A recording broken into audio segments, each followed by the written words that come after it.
अस्सलामुअलैकुम वरहमतुल्लाहि वबरकातुहू। Welcome to my channel makes life easy. अल्लाह सुब्हाना ताला आपको सुख सेहत और आसानियाँ अता फरमाए। जैसे ही अगस्त का इख्तिताम और सितंबर का आगाज़ होता है तो अक्सर लोगों को तेज़ बुखार की शिकायत हो जाती है। अल्लाह सुब्हाना ताला ने अगर बीमारियाँ दी हैं तो उसी मौसम के फलों में उसका इलाज रखा है। आज मैं तेज़ बुखार को ख़त्म करने का सदियों से आज़मूदा इलाज आपके साथ शेयर करूंगी। अगर वीडियो पसंद आ जाए तो लाइक और सब्सक्राइब कीजिएगा और दोस्तों के साथ भी शेयर कीजिएगा। ये मेरे पास आप मीठे देख रहे हैं। हमारे इलाके में इन्हें मीठे कहा जाता है।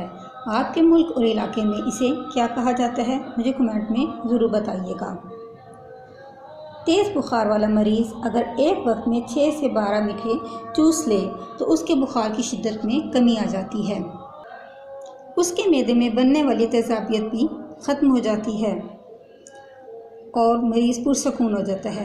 इन मीठों में मलेरिया को ख़त्म करने की सलाहियत भी मौजूद होती है।